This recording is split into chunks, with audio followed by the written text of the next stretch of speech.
খেজুরের অরিজিনাল গুড়ের ঘেরানে সকালে ঘুম ভেঙে গেল, তাই তাড়াহুড়ো করে উঠে দাঁতটা ব্রাশ করে নানির সাথে বসে গেলাম। আমার নানি আমাকে রেখে কিভাবে মিঠাই দিয়ে রুটি খেয়ে ফেলতেছে দেখেন, তার জিহ্বা হাতে লেগে গেছে। আমার মা তো এদিকে রুটি বানাইতেছে। আমাদের সকালটা ঠিক এভাবেই শুরু হয়। মা এভাবে করে প্রতিদিন সকালে নাস্তা তৈরি করে আর চুলার পারে বসে আমরা পরিবারের সবাই একসাথে খাই। এটাই আমরা অনেক মজা পাই এবং আনন্দ পাই। আজকাল বিরুদ্ধে অনেক কিছু দেখাবো ভাই, দেখেন কি হয়। তো এটা নিয়ে অনেক অনেক কথা বলতে পারে, কিন্তু ভাই আমি হাসি মুখে তাদেরকে বলি কি ভাই, আমার মা যেভাবে নাস্তা তৈরি করে ঠিক সেভাবেই আমার থেকে ভালো লাগে। দোকানে গিয়ে হয়তো ভালো নাস্তা খেতে পারবো, কিন্তু সেটা থেকে আমার মায়ের হাতের নাস্তা আমার থেকে সবসময় ভালো লাগে। আর সবসময় আমি এটা অনেক বেশি পছন্দ করি। আর চুলার পারে বসে খেতে আমার অনেক ভালো লাগে, তাই আমরা সবাই মিলে একসাথে চুলার পারে খাই। আমার নানি আর দাদি একসাথে বসে আছে আর মা রুটি ভাজতেছে, আর আমাদের রয়্যাল চুপচাপ বসে চিন্তা করছে। ওকে না দিয়ে কিন্তু আমরা খাই না। রয়্যালকে আমাদের পরিবারের সবাই অনেক বেশি পছন্দ করে, কারণ রয়্যাল আমরা যখন খাবার খাই সে আমাদের পাশে এসে বসে আমাদের সাথেই নাস্তা করে। এই যে দেখেন এইখানে এসে সে বসে আছে, সবাই যখন খাবার খায় ঠিক রয়্যালও সেখানে এসে বসে আছে। আপনারা কিছুক্ষণের মধ্যে দেখতে পারবেন রয়্যাল কি এরকম করে। এই যে দেখেন সবাই খাচ্ছে, রয়্যালকে কিন্তু দিয়ে খাচ্ছে। কেউ কিন্তু রয়্যালকে ছাড়া খায়নি ভাই। আর আমার আব্বু তো আগে অনেক বেশি পছন্দ করে, সে যেখানে যাবে তার সাথে সে থাকতেই হবে। আর রয়্যাল কিভাবে জেনে যায় আমাদের কথার আওয়াজ এবং হাঁটার আওয়াজ ও শোনে। তো জানি না ও কিভাবে কি করে। আব্বু অলরেডি নাস্তা করে ওরও নাস্তা দিছে, আমার এখনো মুখ দেওয়া হয় না, আমি অলরেডি মুখ দিতেছি।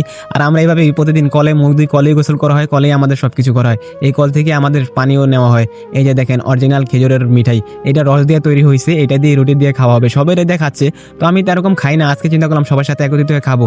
আসলে সবার সাথে খাইতে ভালোই লাগে। আমার নানির অবস্থা দেখছে, মিঠাই খাইতে খাইতে তার হাতে এবং নাকে লাগায় ফেলছে। দেখেন না ভাই, মিঠাইগুলো এরকম ভাবে সে খাইতেছে, আপনারা দেখলে বুঝতে পারি। দেখেন তার হাতে লেগে আছে, তার হাত থেকে উঠছে না, আর সে সেটাই খাচ্ছে। আমি তার খাওয়াটা দেখতেছি আর ভাবতেছি যে কবে আবার একসাথে খাবো। সত্যি অনেক ভালো লাগে। আমার নানি সবসময় আমাদের বাসায় আসে না, অনেক দিন পর আসে, আর তাদের সাথে নানি একসাথে হইতে পারছে অনেক।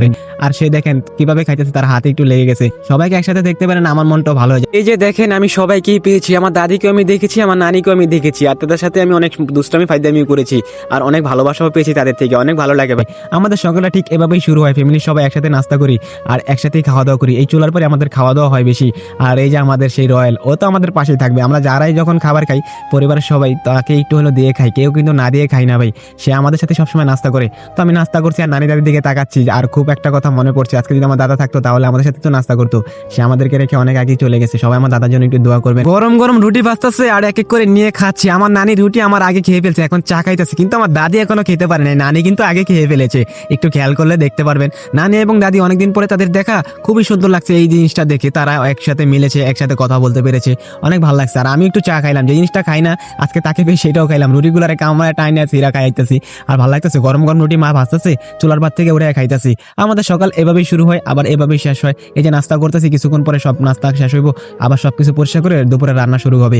দুপুরে রান্না হবে, চুলার পারে বসে খাওয়া হবে। আবার মনে করেন যে সেই রান্না আবার রাত্রের জন্য রাখা হবে। এভাবেই করে আমাদের সকাল শুরু হয়, আবার দুপুরটা এভাবে। আমাদের জন্য কত কষ্ট করে, ফ্যামিলির জন্য কত চিন্তা করে, আর আমরা আমার মায়ের জন্য কিছুই করতে পারলাম না। সত্যি অনেক চিন্তা করি, যদি পারতাম তাহলে মাকে কত কিছু কিনে দিতাম।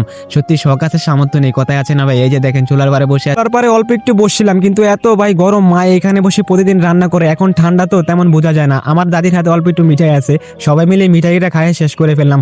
আর মায়ের কথা একটু বেশি চিন্তা করি। মা এত কষ্ট করে পরিবারের জন্য, কিন্তু মায়ের জন্য আমরা কিছুই করতে পারি না। মা প্রতিনিয়ত সংসারটা নিয়ে এত চিন্তা করে, আর মাকে আমরা কিছুই দিতে পারি না। সত্যি ভাই, যদি বেশি বেশি ইনকাম করতে পারি কোনোদিন অবশ্যই মাকে দেওয়ার চেষ্টা করব, কিন্তু মাকে কখনই কষ্ট দিব না। মাকে আমি মনতে ভালোবাসি ভাই। আপনি আপনার মাকে ভালোবাসবেন, মাকে কষ্ট দিবেন না। মা না থাকলে কেউ আপনাকে জিজ্ঞাসা করবে না ভাই। আত্মীয় স্বজন কয়দিন জিজ্ঞাসা করবে, তারপর আর জিজ্ঞাসা করবে না। এই যে দেখেন একটা ডিম আমার জন্য সিদ্ধ করে রেখে দিয়েছে, সে কিন্তু একটু পরিমাণে খায় নাই। যতক্ষণ ডিমটা সিদ্ধ না ঠিক ততক্ষণ ওইখানে বসেছিল। তো সবাই ভালো থাকেন, আমার ফ্যামিলির জন্য দোয়া করেন, আমার জন্য দোয়া করবেন, আর চ্যানেলটা সাবস্ক্রাইব করবেন। আসসালামু আলাইকুম। আর আমাদের চ্যানেলটা সাবস্ক্রাইব করবেন।